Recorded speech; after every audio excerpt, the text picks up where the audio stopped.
Hello everyone, আসসালামু আলাইকুম। কেমন আছেন সবাই? আই হোপ সবাই অনেক বেশি ভালো আছেন। আলহামদুলিল্লাহ আমরাও অনেক অনেক ভালো আছি।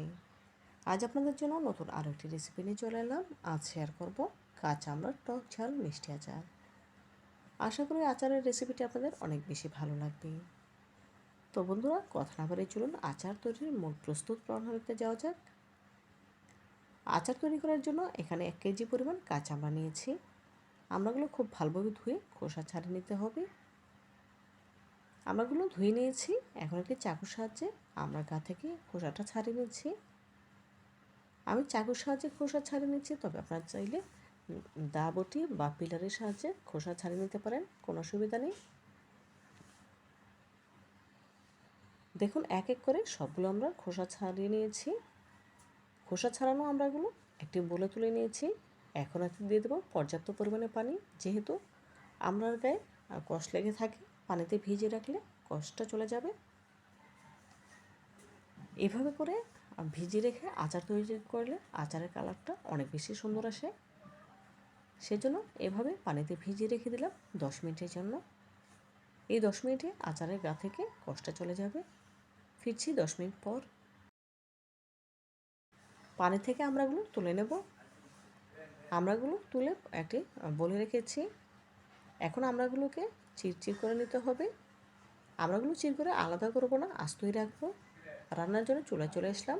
চুলে একটি প্যান বসিয়ে নিয়েছি। দিয়ে দিলাম 1/4 কাপ সরিষার তেল। দেব 2টো আস্ত শুকনো মরিচ, 1 টেবিল চামচ 5 ফোড়ন, একটি তেজপাতা ছিঁড়ে 2 টুকরো করে নিয়েছি। নেড়ে চেড়ে প্রায় 30 সেকেন্ডের মতো ভেজে নেব। এতে করে আস্ত মশলা থেকে খুব সুন্দর ফ্লেভার ছড়াবে। মশলাগুলো যখন ভাজা হয়ে গিয়েছে তখন এর সাথে অ্যাড করে দেব আগে থেকে খোসা ছাড়িয়ে ধুয়ে রাখা আমড়াগুলো। নেড়ে চেড়ে আমড়াগুলো তেলের সাথে ভেজে নেব। যেহেতু আমড়াগুলো সেদ্ধ করা হয়নি, এভাবে করে আমড়াগুলো ভেজে নিয়ে আচার তৈরি করলে আচারের স্বাদ অনেক গুণে বেড়ে যাবে।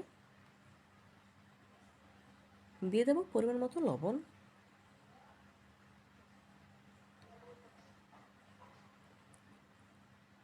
দেব 1/2 চা চামচ হলুদ গুঁড়া। হলুদের গুঁড়া দেওয়ার কারণে আচারের কালারটা অনেক বেশি সুন্দর আসবে। নেড়ে চেড়ে ভেজে নিচ্ছি। এখন এর সাথে অ্যাড করে দেব 1/2 চা চামচ রসুন বাটা।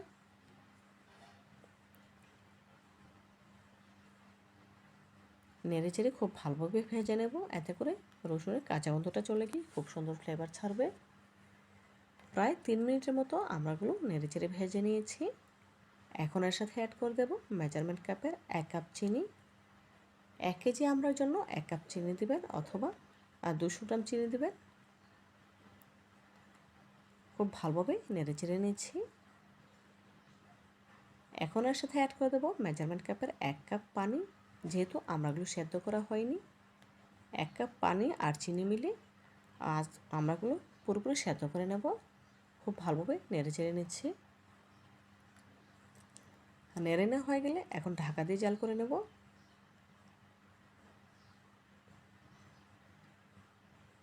ঢাকা দিয়ে দিলাম। ফিরছি 5 মিনিট পর। 5 মিনিট পর ঢাকা তুলে আমড়াগুলো একটু নেড়ে চেড়ে দিচ্ছি, যাতে করে সবগুলো আমরা সমানে সেদ্ধ হয়। গ্যাসের ফ্লেম মিডিয়াম আঁচে রেখেছি। নেড়ে চেড়ে নেওয়া হয়ে গেলে আবারও ঢাকা দিয়ে দিলাম। দেখুন, প্রায় 8 মিনিট পর আমড়াগুলো পুরোপুরি সেদ্ধ হয়ে গিয়েছে। আমড়ার আচারের কালারটা কিন্তু পুরোপুরি চেঞ্জ হয়ে গেছে, দেখেই বুঝতে পারছেন। এ পর্যায়ে আমড়াগুলো পুরোপুরি সেদ্ধ হয়ে গিয়েছে আর আচারটাও তৈরি হয়ে গেছে। এখন চুলা থেকে নামিয়ে ঠান্ডা করে নেব। দেখুন, আচার পুরোপুরি ঠান্ডা হয়ে গিয়েছে। এখন একটি সার্ভিং বাটিতে তুলে নেব। এক এক করে সবগুলো আমরা সার্ভিং বাটিতে তুলে নিচ্ছি।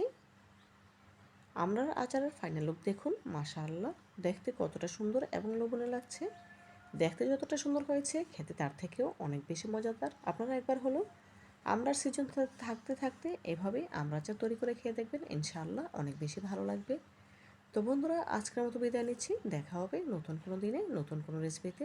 ভালো থাকবেন সবাই, আর আমার জন্য দোয়া করবেন যেন এমন আরও নতুন নতুন রেসিপি আপনাদের উপহার দিতে পারি।